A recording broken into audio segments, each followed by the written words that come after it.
During Nintendo's E3 2021 Direct, it was announced that Metroid Dread would be releasing in October of this year. This marked the first release of a brand new 2D Metroid game in 2 decades. Now, I wouldn't describe myself as a hardcore Metroid fan, I've only played Super Metroid. However, I had such a good time with it when I played it a couple of years ago, that I knew I was going to keep an eye out for whatever the series did next. I was also interested to see what a modern 2D Metroid game would look like when standing next to the plethora of great games in the genre to come out during its absence. Would Metroid Dread be able to feel like a modern game without losing the feeling of what makes Metroid so special in the first place? Let's take a look.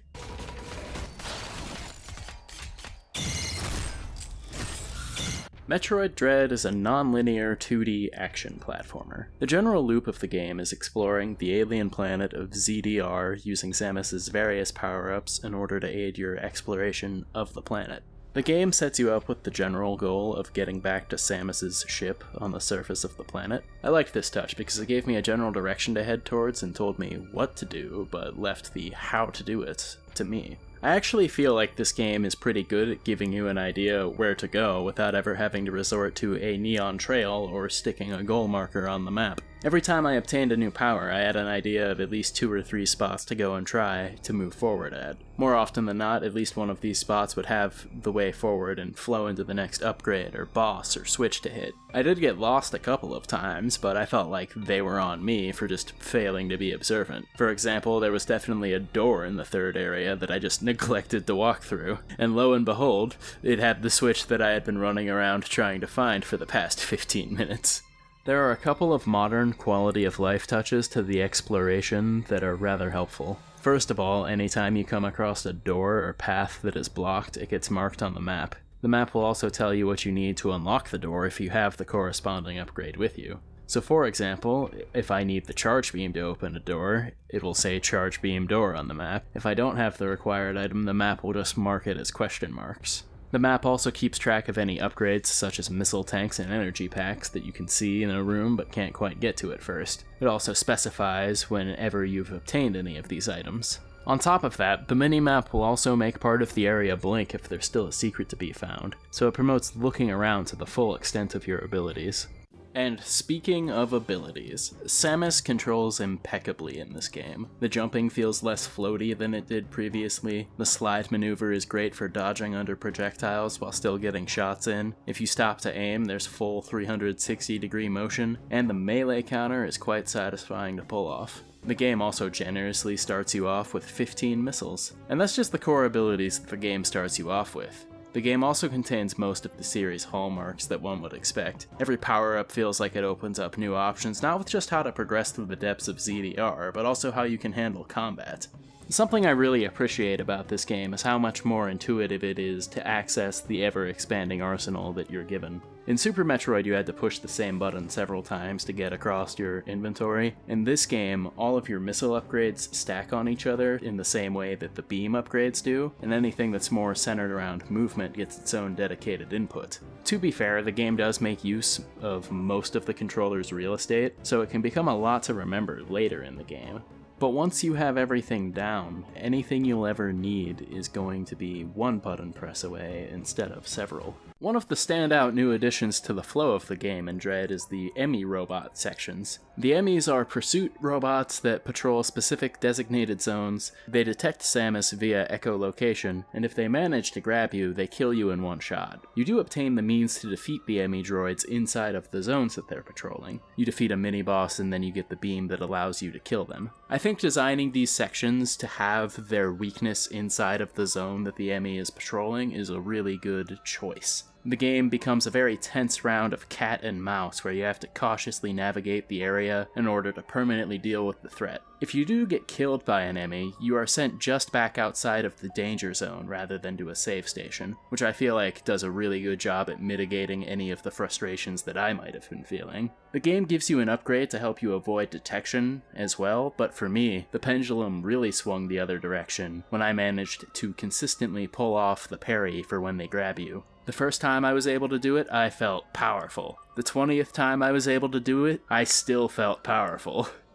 Learning how to counter the Emmys completely shifted the dynamic from a tense game of cat and mouse to something more akin to an adrenaline-fueled joust. I almost welcomed being detected, and I certainly became more brazen about how I was navigating the zones. The tension didn't completely evaporate, though. Even after I was able to consistently pull off the parry, there were still plenty of times that the Emmy managed to kill me. It was just much more exciting because my survival was more directly influenced by my own skill. This brings me to the boss battles. The boss battles in this game are all pretty solid, with maybe the exception of one.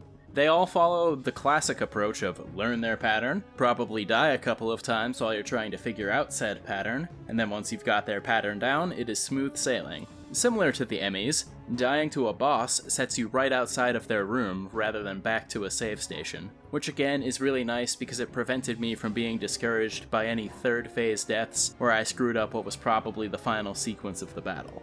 One of my favorite aspects of these boss battles was the implementation of the melee counter. Countering specific moves from a boss will enter what they call a grab sequence, which is not quite a QuickTime event. The animation will play out regardless of your input, but what you do get to control is the frequency that Samus is shooting, as well as her choice of projectile. Much like countering the Emmys, these sequences made me feel powerful, and they were implemented in such a way that I was able to enjoy the presentation of the sequence while also still feeling like I had some level of involvement in what was playing out.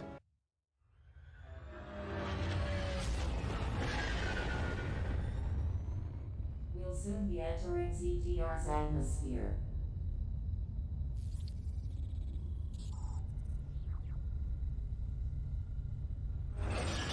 The setup for Metroid Dread is that one of the X-parasites from the previous game escaped destruction and made its way to planet ZDR. When the Galactic Federation got wind of the survival of the X, they sent the Emmy robots to scout the planet, but the droids never came back. And after the Emmys didn't report back, Samus is sent in to investigate since she has an immunity to the parasites. For most of the game, much of the story is presented through the atmosphere and exploring the many different environments of planet ZDR.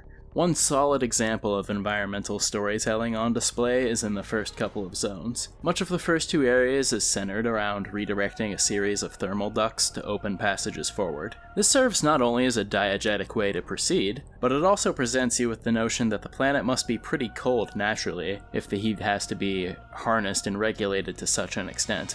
That's not to say that there aren't beats that happen outside of gameplay, but they are used sparingly and feel like pretty big moments when they do happen. The game is actually paced pretty spectacularly. The slow buildup of intensity during the last couple hours in particular led to some pretty exciting moments. And that's coming from someone who has only played one other entry. I can only imagine how hardcore fans of the series must have felt. One of the best things that this game has going for it is the quality of its animation. The detail in how the Emmys or bosses move is remarkable, but the true star of the animation is Samus herself. In gameplay, there are these really cool details like her reaching her arm out to balance herself against a wall if you're hanging on one of the magnetic rails.